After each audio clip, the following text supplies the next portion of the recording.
Okay. Let's see if anybody decides it. Oh, yeah. Tanya, Richard, Brian, Brianna. Awesome. We see everybody coming in. Welcome.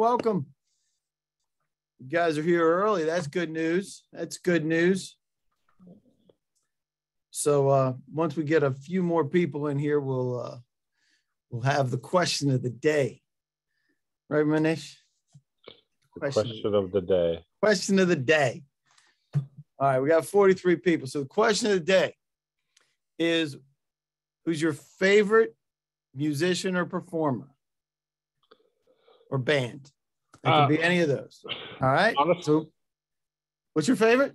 Honestly, for me, I would have said Bill Cosby, but now it's more of a, because I do stand-up comedy on the side, right? So to me, it's not so much a musical entertainer. It's more of the comedians. And what I try and do is find a comedian who's clean.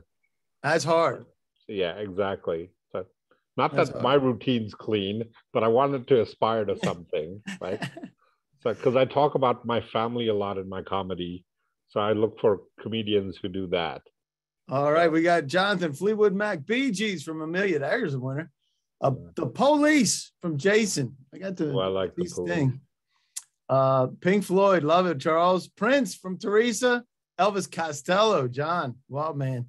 I think Billy Joel was the best concert I went to. That's awesome. OJ's from Tanya, Kelly, Prince, Duran from Mary. Wow, there's a blast. We know when Mary grew up, that's for sure. There's some good ones listed above. That's right, Lacey. Hall & Oates, Heart, love it. Leon Bridges, nobody's got mine yet. Anya Johnson. I don't even know who that is. Lady Gaga, of course. Okay, Johnny Cash. There it is. Yeah, that's good. 80s bands in general from Richard Lee. He can't be specific, but he liked all the 80s. Earth, Wind, and Fire. Peter, Paul, and Mary. Sally White says, Dave Lowe. Get out of here, Sally. I know who you are. Deep Purple, Foghat. So the question is for everybody that just landed, who's your favorite performer or musician? All right, Deep Purple, Foghat. Al Jarreau, wow, nice. Pink Floyd again, Prince again, nice. Mark Anthony and Ruben Blades. I don't even know what that is. Michael Jackson. Yes, love that. All right, so nobody's got mine yet. Robert Plant. I met Robert Plant, Sherry, down at Hilton Head one year. Very cool guy. Al Jarreau is amazing. All right, mine is Springsteen. Ah, that's mine. David Bowie, love it. Bruce. All right, there you go. And Born to Run, you better believe it. The album is sitting right over there in a thing. Go Jersey. Love it. So that's the question for everybody who's coming in here and they're wondering what in the world is happening in the chat. The question is, who's your favorite artist or performer, musician type?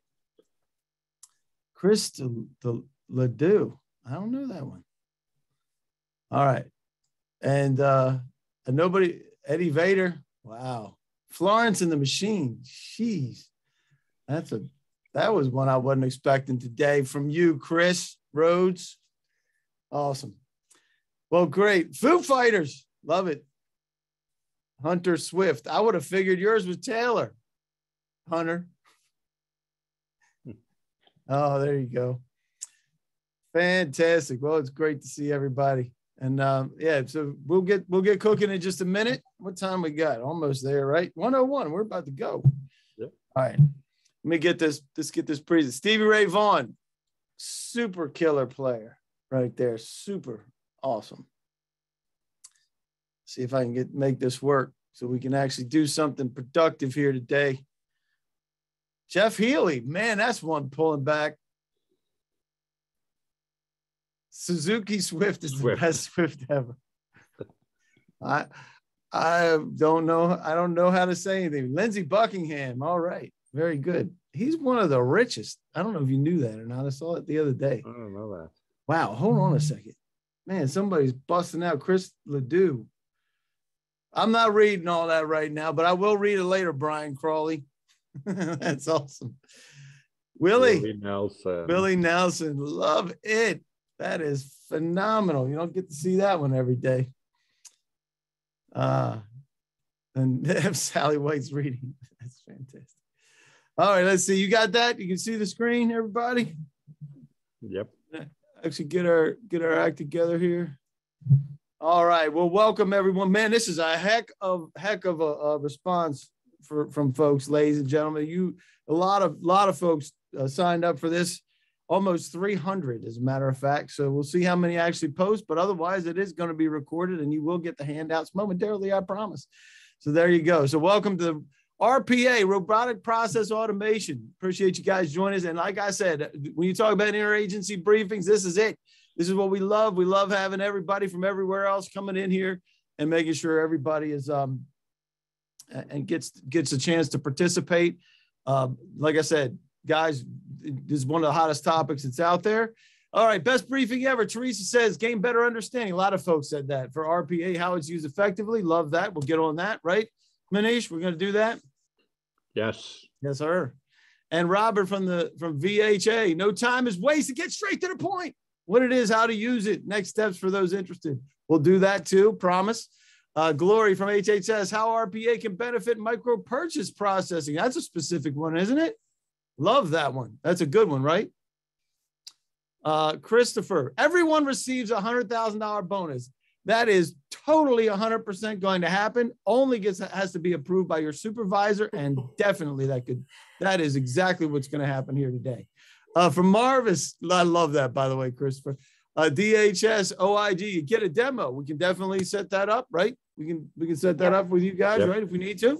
But we are going to do best practices here. So we're probably not going to dive into what would be necessary for you, but you can have one. Richard from Exim, I can learn how to automate some functions or notifications required on a recurring basis. That's exactly what we're going to talk about today, right? Come on. Yep. That's right. John from FAA, I get some tools to make a bot. All right. Emily from USDA covers best practice evaluation techniques for procuring RPA services. I think we might even be able to touch on some of those for you, Emily. And Kimberly from FDA, it's dumbed down for someone who knows nothing about the topic.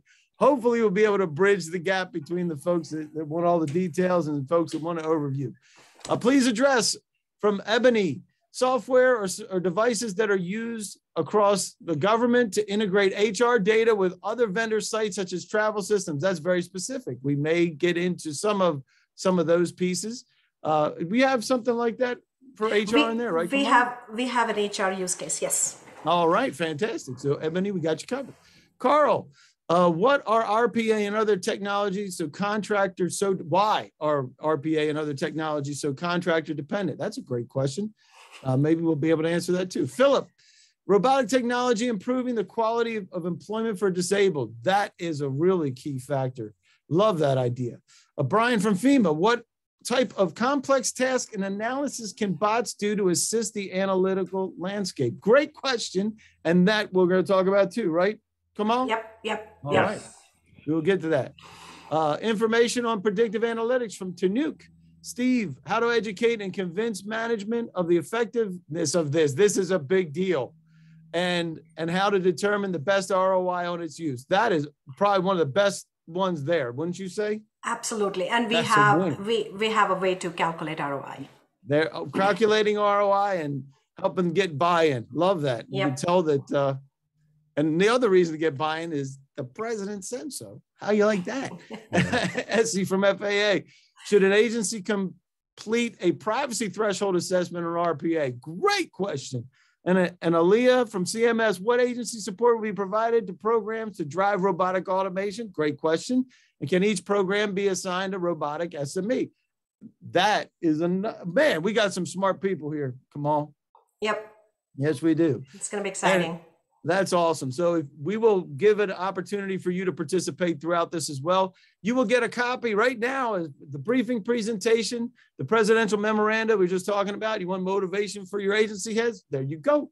And the maturity life cycle, which is a one-off part of the presentation so that you can take a look at that while we're operating. We will ask a question about that later. If you've been living under a rock and you have no idea that you're in a Zoom, You can go up top there and you can drag that little doodah thing and make us bigger or smaller. If you have anything, we're going to be sharing the docs and also your favorite musician. That's what we started out with. If you're wondering what all the rest of that stuff was in there to get the icebreaker going, we had a whole bunch of them, Fleetwood Mac and Duran Duran, all kind of folks.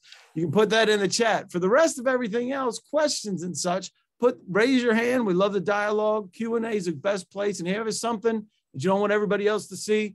Manish's email will be there throughout, as well as his phone number. Don't call him yet because he's not going to answer. Are you, Manish? I put it on airplane mode. So there you go. It's on airplane mode. So quick disclaimer, this comes from GSA. This is not affiliated with any agency or it's provided to you for informational purposes. And so you can participate in this. It's voluntary and it's not an endorsement to, or a commitment to purchase from any vendor that is here, including 6E. So there you go. We got rid of that one. So the real question that we want to know, we have 153 so far that are here. Why did you decide to pop in on this? Because you're trying to understand the robotic process, and you can choose as many as you want. We're reviewing areas to use RPA. We're implementing RPA. We have a specific issue with RPA. I'm worried that RPA will take my job. That is something that we've heard, right, Kamal? Yes, absolutely. Yep, and you're going to address some of that, aren't you? Absolutely. And my boss made me come. Somebody's got to be a Weisenheimer and pick that one, right? So the agenda today, while you're filling that out, we're going to be talking about introductions to the folks that are here, why they're here, and who they are. We're going to talk about RPA versus IA, because there's a couple different things, but they're kind of intertwined, right? Absolutely, yes. And what are the industry trends? The current IA landscape within the federal government. We'll give you some examples and use cases.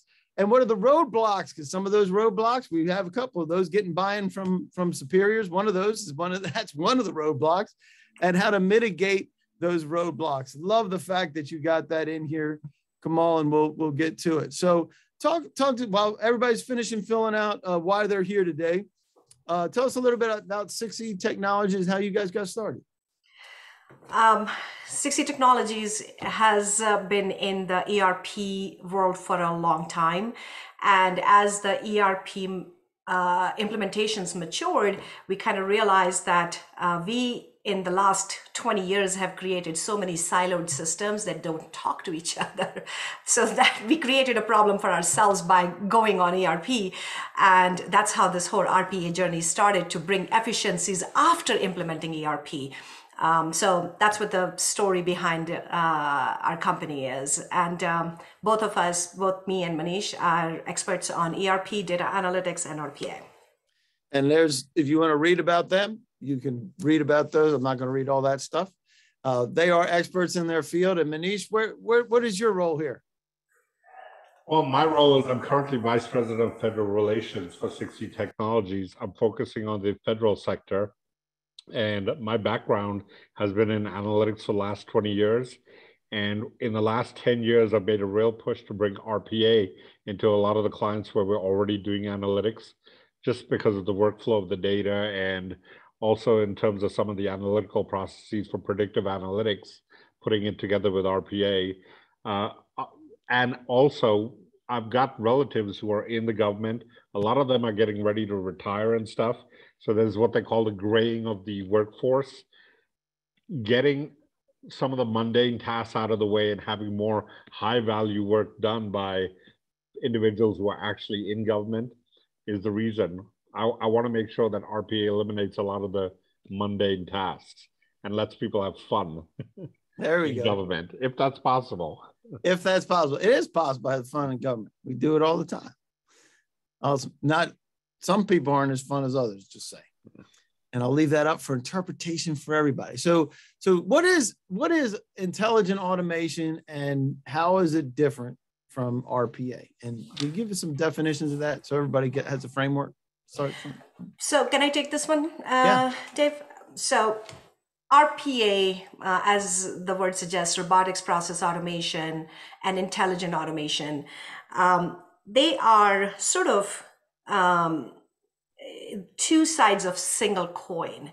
RPA is your baseline to start making changes where you know that the task is repetitive. You can use simple rules to create a robot, which is now called a bot or a chat bot, to do certain tasks. When we talk about intelligent automation, that's when the fun starts. That's when you say, okay, this bot is going to learn from the experience and make cognitive decisions based on how you program. So think about calling United Airlines. If you were just calling United Airlines and the phone system picks up and says, is your name Komal Goyal and is this your phone number? This is a simple RPA job. But then making a decision whether I need to go to a representative or should I stay on that particular tree is your cognitive portion of IA to tell you where that call goes. So as you make your RPA more and more intelligent to make certain decisions, that's when IA comes into picture. I love that. So you have a great poll here, and that is, what are some of the examples of intelligence? So choose the ones that you think are examples of intelligent automation. That's what we're asking here. So self-driving vehicles sounds pretty intelligent to me. And you can pick as many as you like here, by the way. And I'm sure that you're gonna give us the overview of this in just a minute. And while this is happening, you can always ask questions and include it in that. It says, what security best practices, what are security best practices to secure your bot? Are we going to be talking about that, or you want to take this one now? One of you guys. Manish, you want to take that one? You're mutified. What are security best practices to secure your bot? Yep. I'm going to have to think about that for a second. I use the same security best practices to secure my bot that I'm using to secure the other parts of my application, which is identity, credential, access management, cybersecurity, two-factor authentication, using audit trails. The bot to me just becomes a separate application. There you go. So consider, let me just add to what Manish said. Consider your bot to be your digital worker. So if a worker comes in and runs a process, you would have the same methods of credentialing that worker as if a human was doing the same job. So as Manish said, we would use the same credentialing, same security standards for a bot that you would do for your human worker. And the best practice in this area is the fact that, remember, bots are supposed to run independently, right? So you could have a bot run, and if something goes wrong, you'd be like, well, it's the bot's fault. But actually what we did, the best practice we used at the USDA was that whoever created that bot and was responsible for it, their name got attached to it. So if it's your creation, you're responsible for it. All right, I like that. Very good. And we'll get to the question here. One more before we go. Are there any agencies allowing bots to run on their own, as it would be suggested by AI or IA? So USDA is doing it in a limited form right now, and I am currently working on a project with the Department of Education where we're potentially looking at that also. But I've done it at the USDA a couple of years back. Love it. All right, I'm gonna end this poll. Got 3, 2, specifically 1. Within the farm production and conservation, because I know the USDA is huge. All right, so here you go. Here's the results. So give us the lowdown on which one of these is intelligent automation. Well, yes, I'll take this one. Roomba actually is not intelligent automation. If we were to make Roomba intelligent automation, then it should be connected with with the high traffic area of your home, For example, the Roomba should know which room of the house to be cleaned because it's a high traffic area. It doesn't do that. You just tell Roomba to go clean this particular room.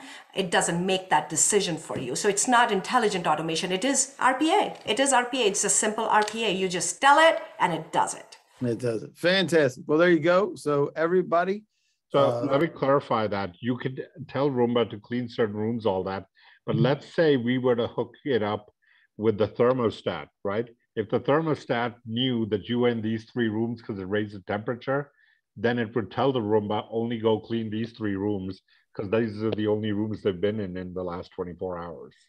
And Nambi says, that's right. Roborock is getting smarter though. Correct. Roborock is getting smarter now. Roborock has, that sensor capability where if the dirt is not cleaning in a particular area, it just continues to go there. So it just continues to clean. So yes, it is getting smarter. So sensors are taking in. Yeah. I see that. So it is. So we're getting progress, right? So why in the world should we even care about this, guys?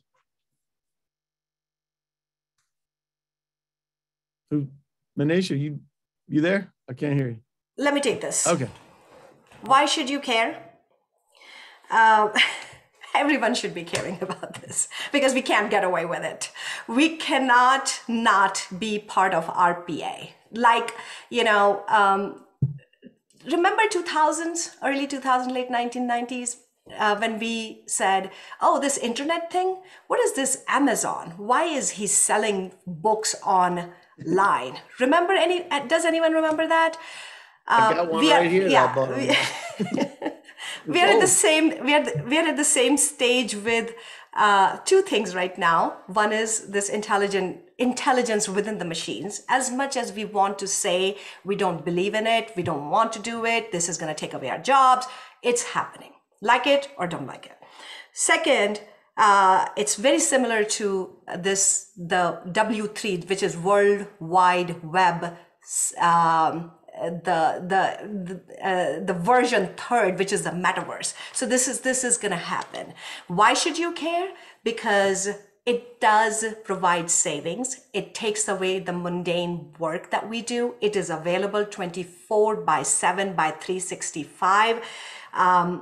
Offers accuracy as long as you're creating right bots, as long as you are going through your proper requirement gathering and creating the automation in a way that it works. It does provide better accuracy than humans. It also reduces business cost, and it also ensures traceability in data, audits, everything, because you're capturing everything that you are putting out there, and your efficiency is boosted. So why should we not care when we know by 2028 we will have 2.8 million people needed in the workforce, and we don't have that. We all know that we don't have that workforce. So we need to do something. You have to do something. And that's exactly why the president came and said, you're going to do something, right? So, and on top of it, RPA is going to make you, get onto your M1921 directive, get started.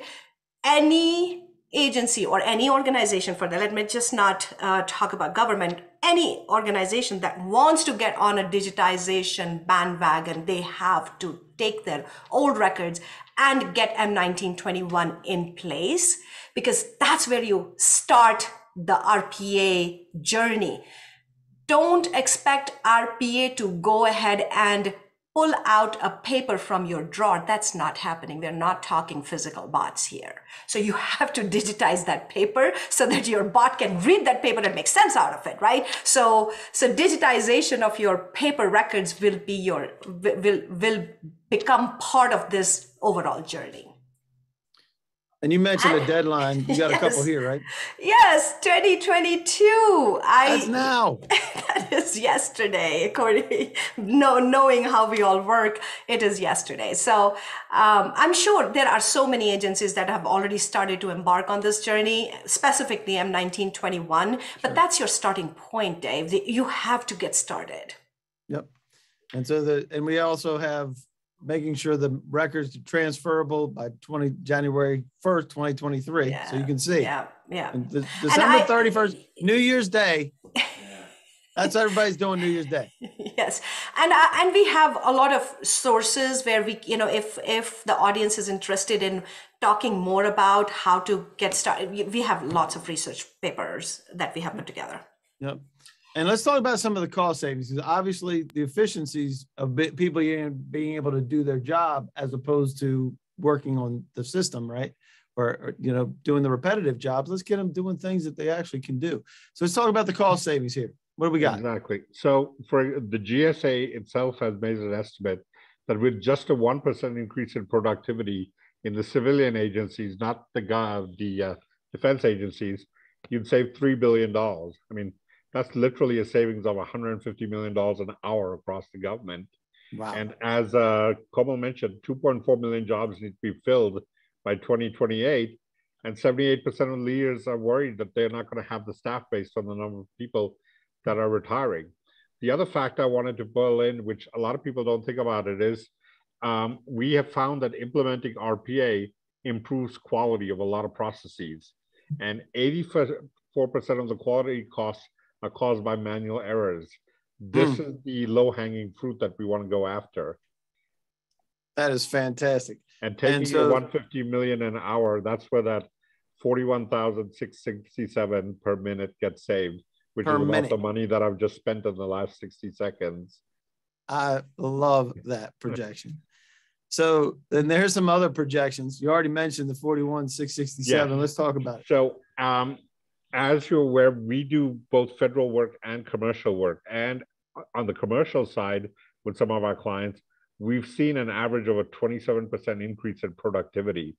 Now, of course, if you translate that with that $3 billion we just showed, that'd be an $80 billion savings per year. It's the equivalent of handing out stimulus checks of $1,000 to every household. So think of it like the COVID check. You've got the intelligent automation check. So somebody was asking for a $100,000 bonus that could be right there. Exactly. That could be it. As long as you've got a family of 100, you're good to go.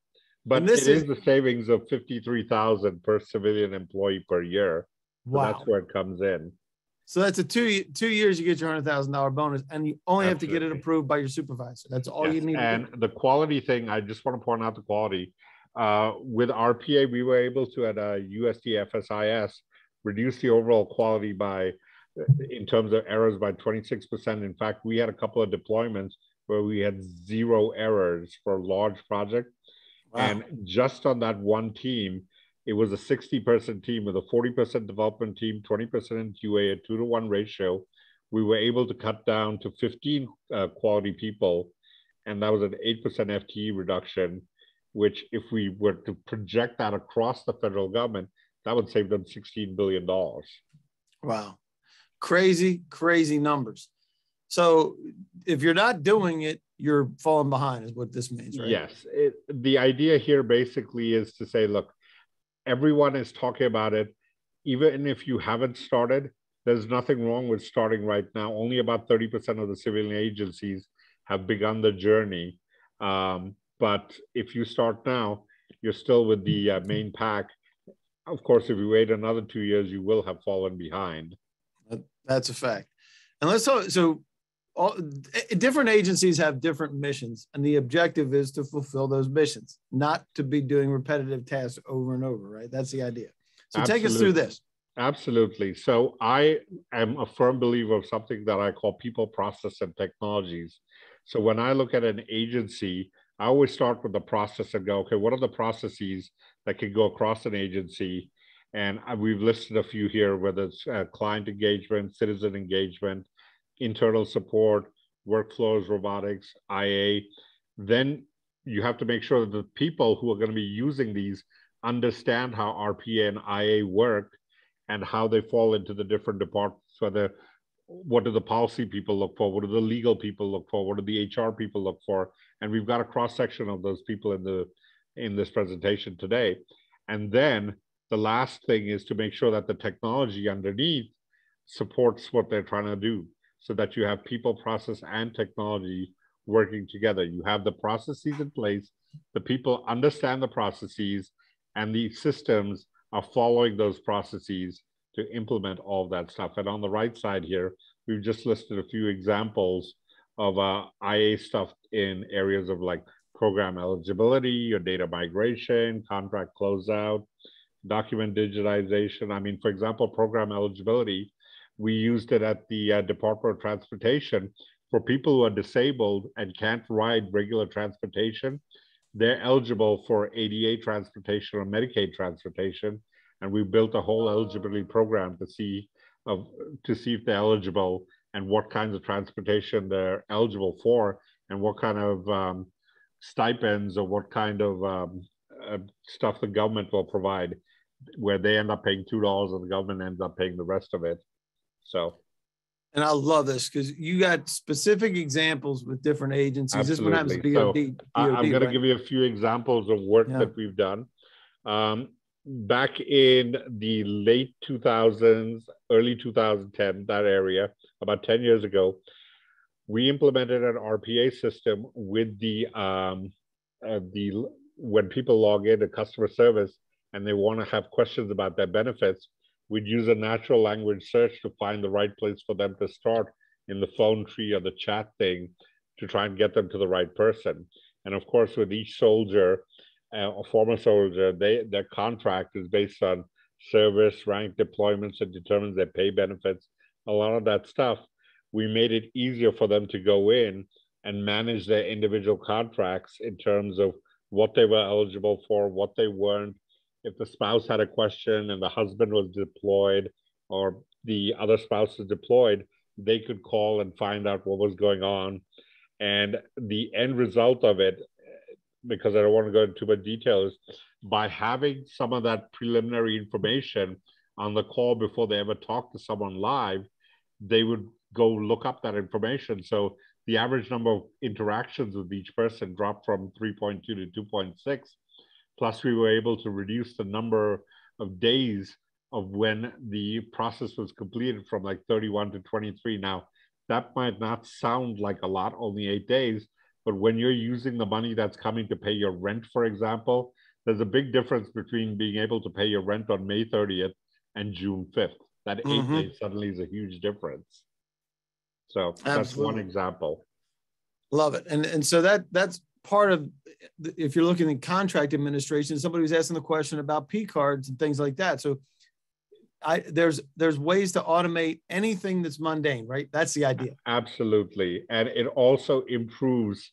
It's the same process every time when it's done by the computer. And one of the benefits of that in any call center is that's why you have an automated thing. When you call and the question is asked exactly the same way, you're going to get an answer exactly the same way. So that's fantastic. You mentioned a lot of things with USDA so far. We have a bunch of folks from USDA on this. So I spent close to 8 years working with the USDA Farm Production and Conservation, building them an enterprise data warehouse and a data analytics system. But along with that, we implemented RPA to make sure that the data got in the right place. It was validated, it was cleaned and everything. And one example that I'm going to give you that was the capstone of all of this, about 4 years ago, Hurricane Michael was scheduled to come through North Carolina. And when we looked at the track of that, we were able to go back into our database and see that Hurricane Hugo 10 years prior had followed the exact same track or close to it. Using the data from Hurricane Hugo, knowing that 85% of the peanut crop was lost in North Carolina, we ended up predicting that if they harvested their crop early before the hurricane came through, they would end up reaping about 75% of the revenue instead of all of it. So the USDA made a decision to ask all the farmers to harvest early, pay them the difference that they would have made if the crop was harvested 100%. And that way, all the crops came out at 75%, but it was better than 15% of the farmers getting 100% of the money, and then they having to pay the other 85% of the farmers 100%. Wow. And we ended up saving, I think it was close to $27 million just from that. And Bet you didn't expect that when you woke up this morning talking about Absolutely. peanut And farming. the key thing is, yeah, I told you about an analytics thing, but the RPA underneath it was the fact that we used RPA to tie in the National Geospatial Authority, FPAC, the National Weather Service, and all of this was done because by implementing RPA, it made it a lot easier for, and I think one of the questions that had come up was, why are we so contractor intensive? The whole point of RPA is it's not to be contractor intensive.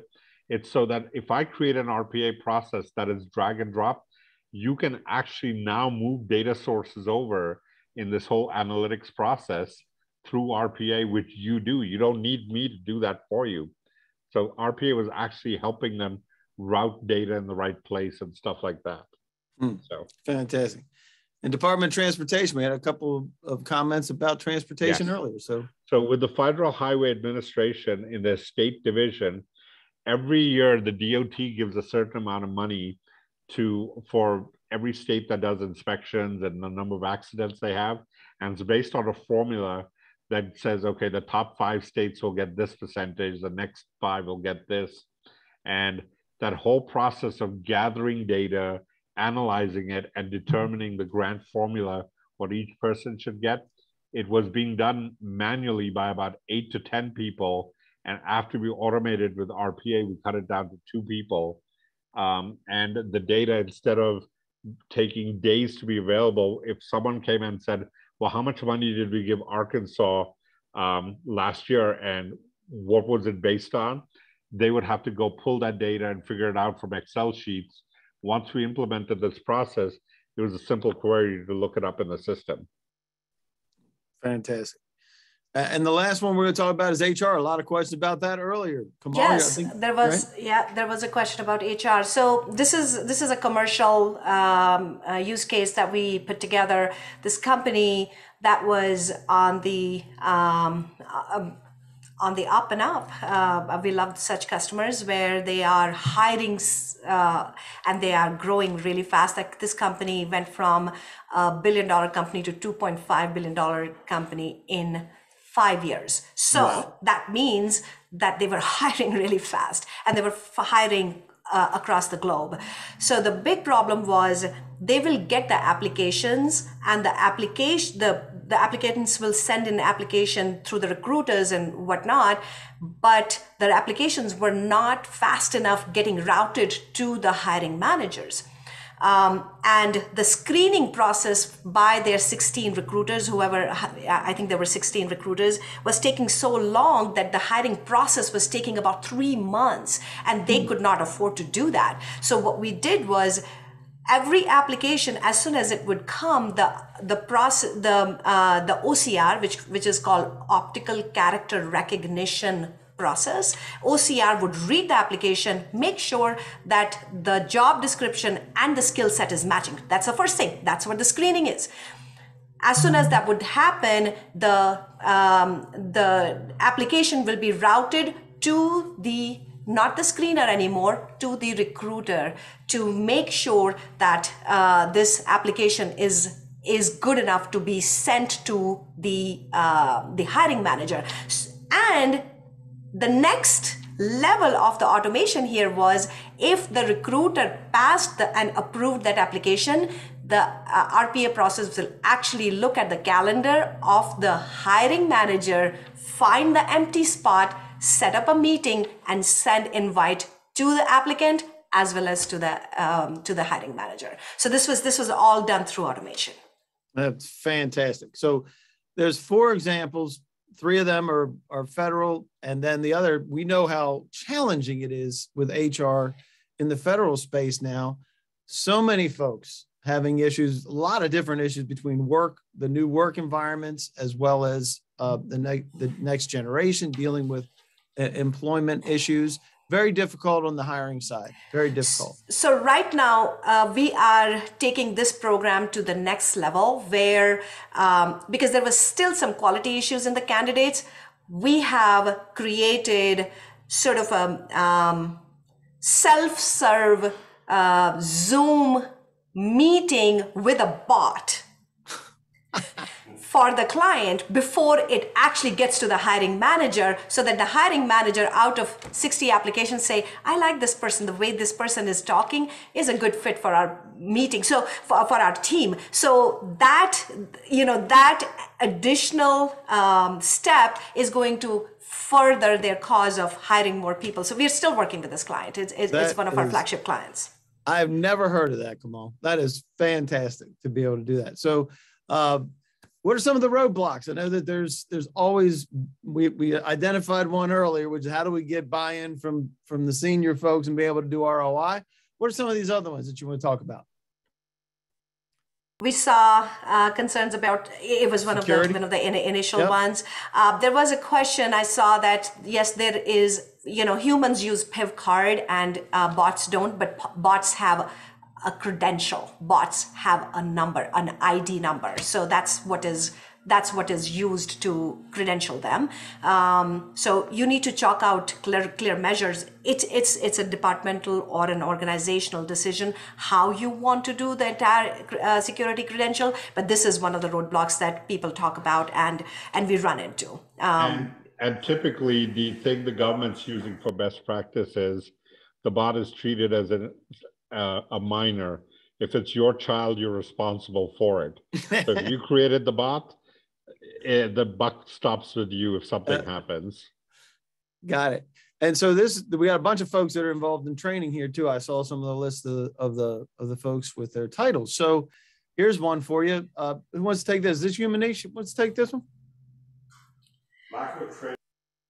Hold on. Lack of training and technology adaptation. Yep. Yes.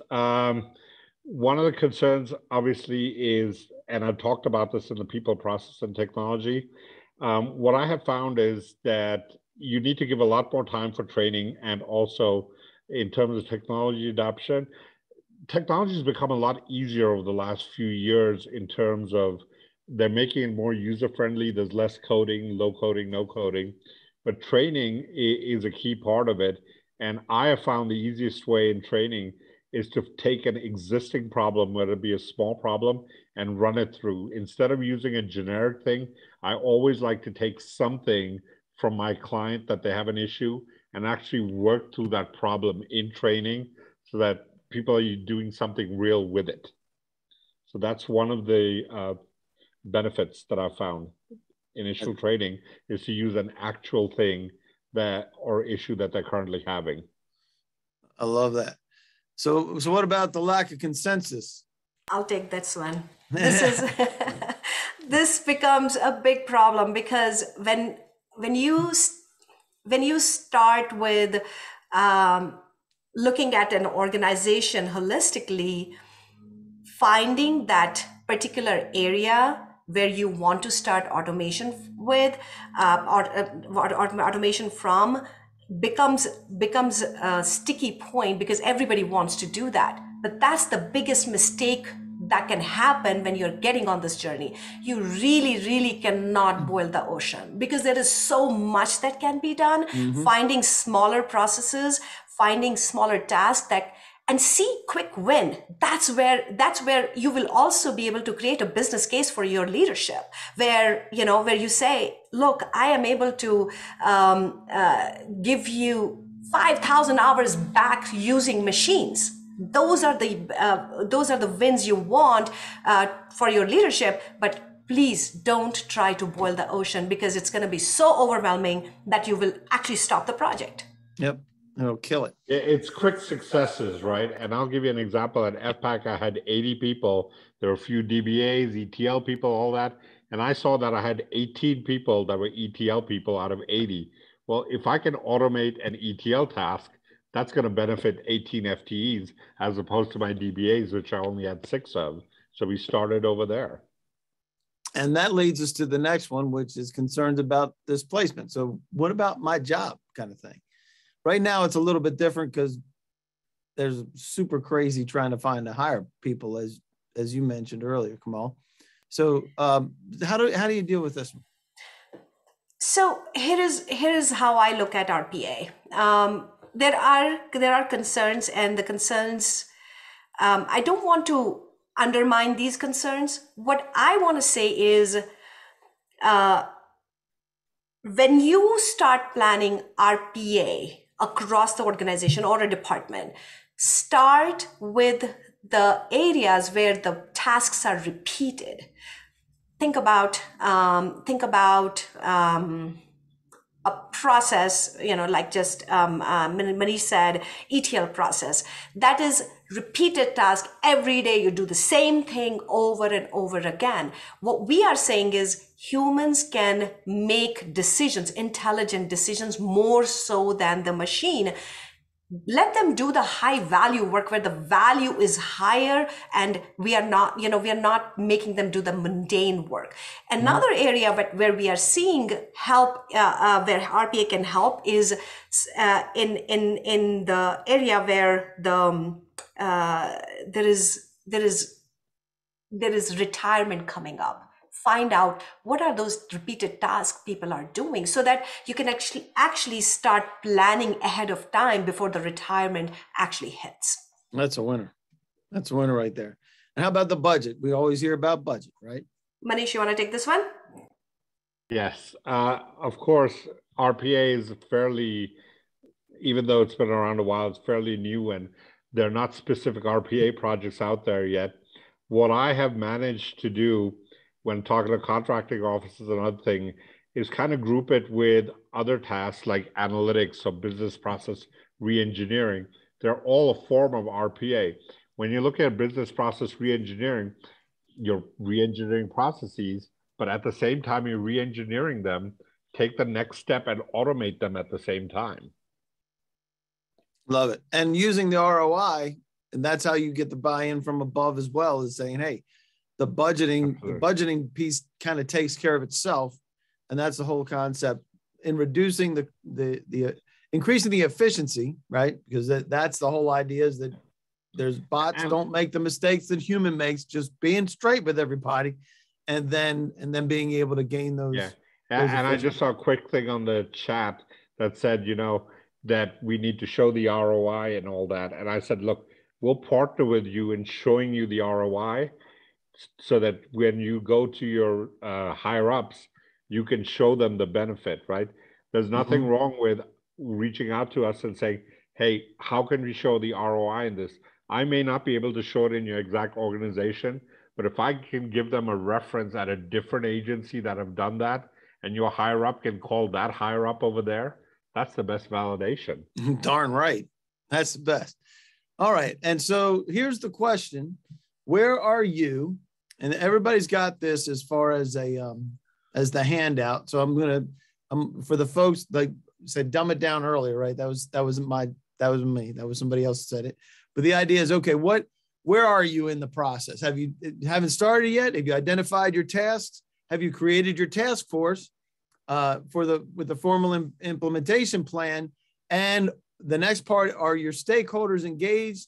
And then finally, is it agency wide? Have you done it? So, and we love this dialogue too, right? Right, guys, we want to have this dialogue with you. And guess what? We have a ton of folks that are asking questions, and I'm going to open this up real quick. I'm going to go to the Q&A first. So if you ask something in the chat, it may get lost. So if you put something in there, go grab that for me and pop that in the Q&A so I can find it. And let's see. Let's go to the top of this real quick. I work with federal procurement. I'm interested in IA tools focused on building solicitation contract documents. Great repetitive task, right, guys? Absolutely. Example: pulling appropriate clauses, provisions from the FAR and agents supplement. Exactly the right things, Michael. That's exactly what you want to do. And if you're interested in that, make sure you reach out to Manish and start talking about directly. Unless you got something to throw in on that, that's a perfect example. Well, I mean, in terms of just the technology, there's a few that we use. I mean, Kofax, UiPath, the numbers come right to mind. If you already have a technology in place, of course, we'll work with that. One of the benefits of our organization is we're technology agnostic with RPAs. The way I look at whether it's analytics or RPA or anything, I look at it as our job is to write Shakespeare.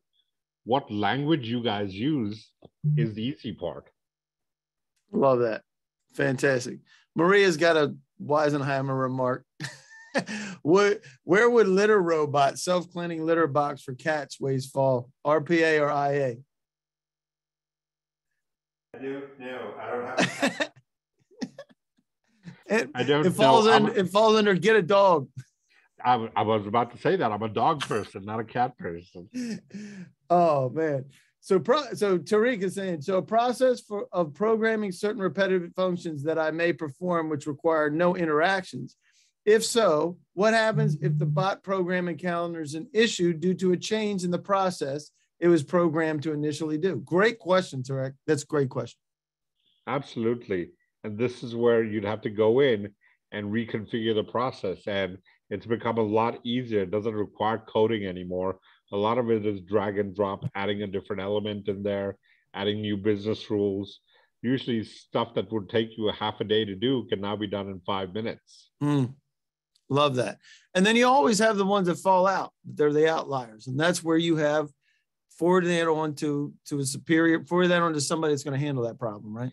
Absolutely. The idea we want to get to the 20/80 rule. 80% of your RPA needs should be handled by you. And the 20% that you can't is the one you bring us in for. We become like your tier 3 support, and we teach you to be your tier 1 and tier 2 support yourselves. Love it. And Emma's saying, I work in a lab. There was talk about electronic lab notebooks at least 5 years ago. It's still not happening. What's happening? That's a great question, Emma. I don't know the answer to that. I am also waiting for it too. I do want to get into it. No, my background is in biochemical engineering. I came from like working in genetics and stuff. So I'm familiar with working with lab software and stuff like that to automate processes, especially when you're doing assays and analytical processes. In fact, I think one of the key things that we could benefit from, and I don't know if anyone's doing this, is automating the COVID assay process for COVID diagnostic, right? That could be a very good RPA process to try and tackle. And Jason's asking, how are agencies avoiding error magnification and what are the maintenance costs and risks? That is where the intelligent automation comes in.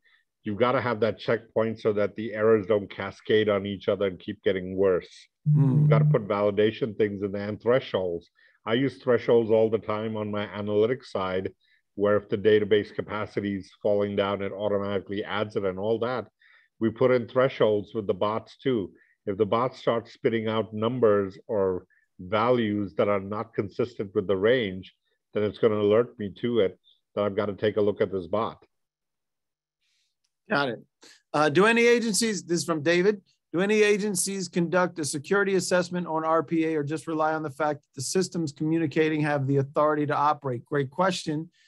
Are they identified in each SSP as interfaces, and are there rules of behavior, citizen developers, question mark? Is there a development governance process, and are there flags in that process that may require assessment? That's a loaded question. That's cool. Yes, but we are right in the middle of that. It is just like data governance. People build a database first and said, oh, now we need quality data. We need to secure the data. The same with RPA. RPA is now starting to get to the point where people are like, well, I need to look at the security of this, or I need to know what happens if this happens. What are the ramifications of this? Who's responsible for it, right? Anything that's automated, including like Tesla. When you automate the car, if it runs into an accident, who's responsible? Is it the driver behind the wheel or is it Tesla? All these questions have to get answered. And frankly, this one question, I don't have the answer for yet. I can have a suggestion, but ultimately it'll be determined by policy. Whatever the government sets as policy. I could not agree more. Carl's just making a point. We heard the same refrain about repetitive manufacturing tasks, and then we shipped all our stuff to China and Mexico, and for jobs Americans didn't want, and it hollowed out our domestic manufacturing. That's true. The difference here revolves around having tasks that only humans can make decisions to do. Would that be right? So yes, but or at least run that. You're never going to make it 100% anyway, no matter what. What you're doing here is actually, you're not bringing jobs back, but you're bringing, so for example, back office functions were done in India a lot. They're still done there.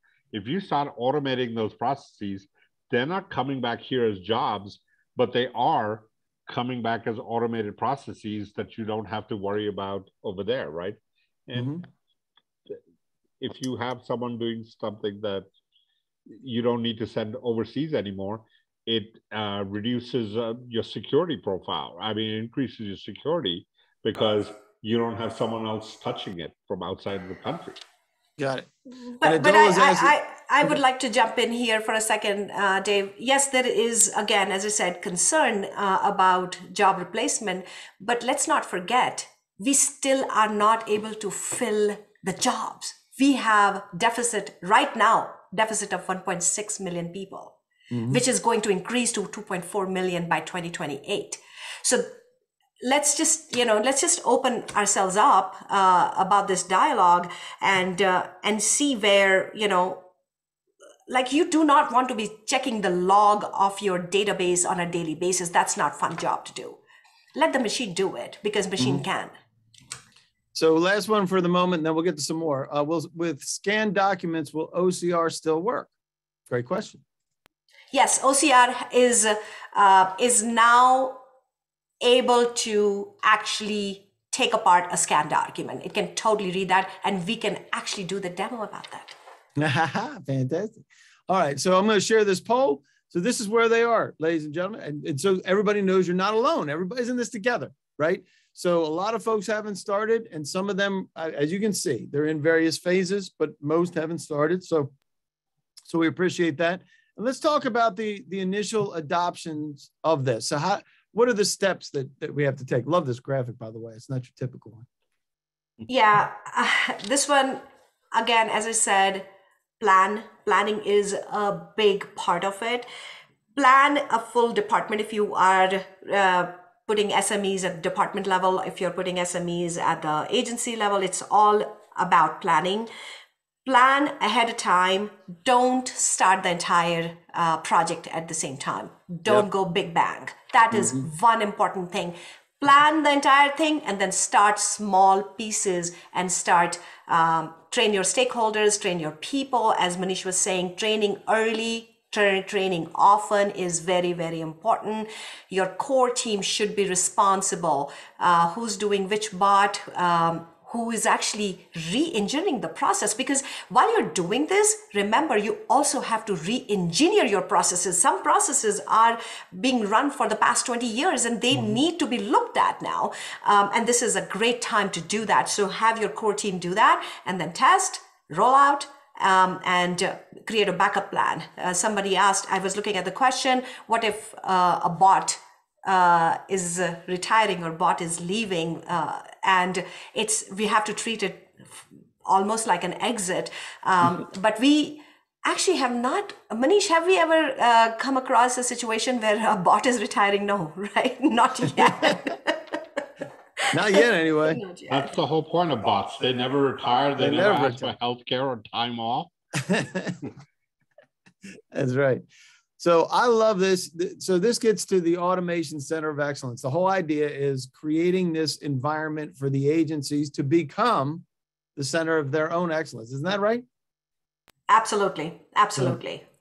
And you mentioned, and we're not going to read these whole things, but organization, governments, operations, processes, and technology all rolled in.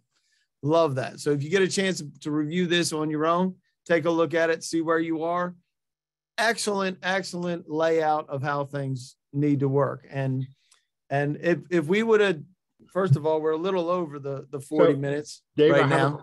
I have a quick question. Yep. The Q&A that's in there, because some of these are a little more detailed. Yep. Do you capture all the Q&A? Because I'd like to go back and answer each of them for these guys over the next 2-3 days and send it out. That'd be great. Yeah, because we can't answer them all right now, but we will get to some of those.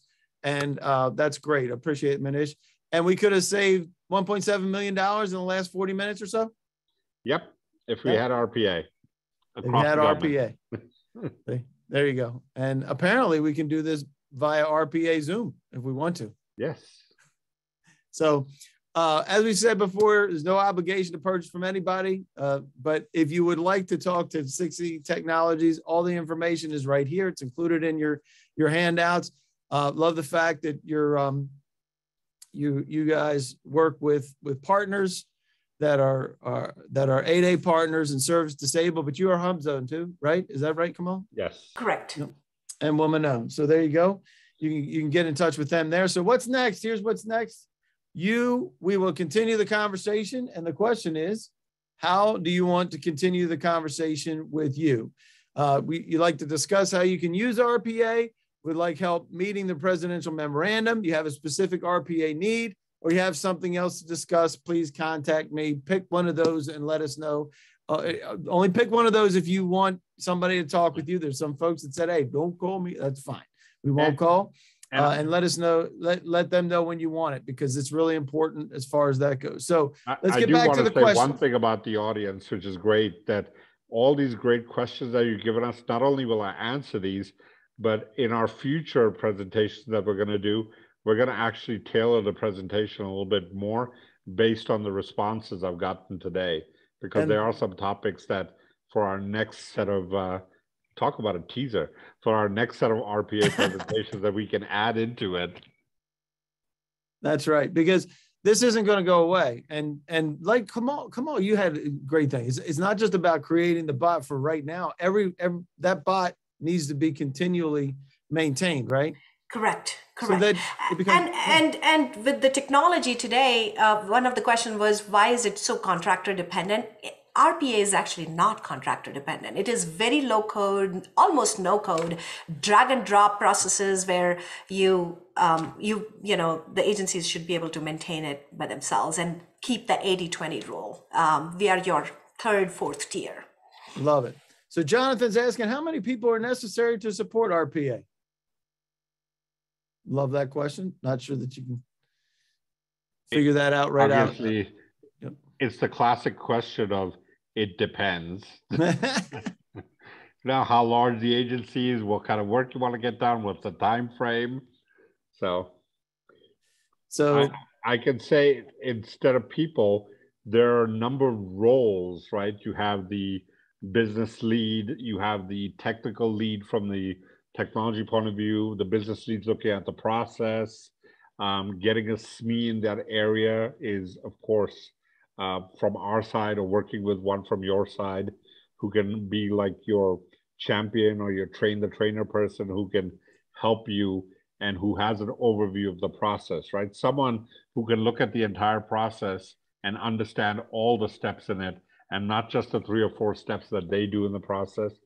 That role is very important to the process. And obviously the security role, which is now also a part of it. So Fantastic. Getting your ISO involved in it.